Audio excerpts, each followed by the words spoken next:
Mesdames et messieurs, le rideau se lève sur une nouvelle hypocrisie. En ouvrant la grande utopie des réseaux sociaux, la plateforme ouverte, le sanctuaire de l'expression. Quelle farce! Vous avez raison. Nous ne sommes pas seulement noyés par le bruit, nous sommes activement filtrés. L'élite ne nous donne pas un mégaphone. Elle nous donne un mégaphone avec un bouton muet caché.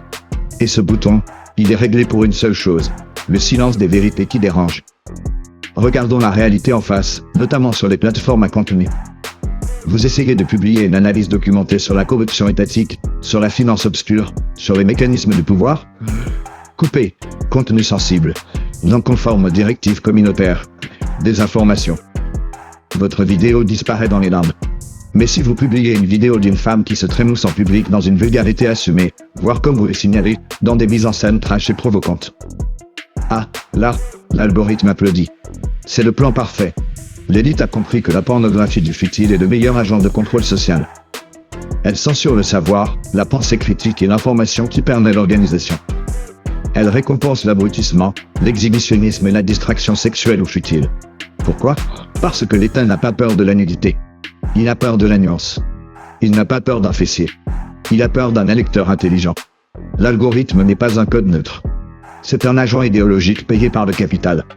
Il ne vous dit pas, tu n'as pas le droit de parler. Il vous dit, tu peux parler, mais personne n'entendra. Votre vidéo de 5 minutes sur la dette publique aura 20 vues.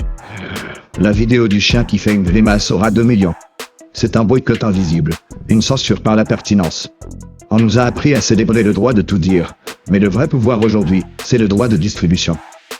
Et ce droit, il est détenu par des multinationales dont le seul intérêt est de nous maintenir dans un état de consommation anxieuse et facilement manipulable.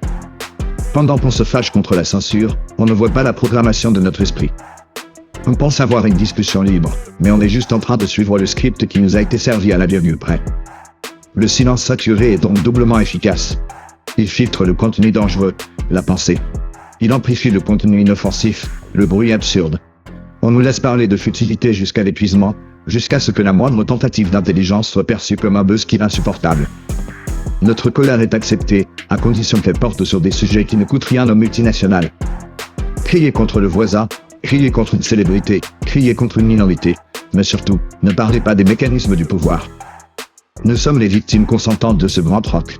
Nous donnons notre cerveau et notre temps, et en échange, on nous laisse nous ébattre dans le bac à sable numérique avec les contenus les plus bas de plafond. Nous avons compris que l'État a peur de l'intellect. Nous avons compris que l'algorithme est l'outil parfait pour stériliser notre pensée. Notre seule chance est de nous désaligner de ce système. Ne plus donner le clic à ce qu'ils veulent qu'on regarde. Donner la pertinence à ce qu'ils veulent qu'on oublie. Le véritable acte de subversion aujourd'hui n'est pas de crier dans le silence saturé. C'est de créer des oasis de lucidité en dehors de lui. Ici l'œil public. Ils peuvent censurer nos vidéos, mais ils ne peuvent pas censurer notre capacité à nous parler en face et à penser par nous-mêmes. Maintenant, déconnectez-vous et réapprenez à être dangereux.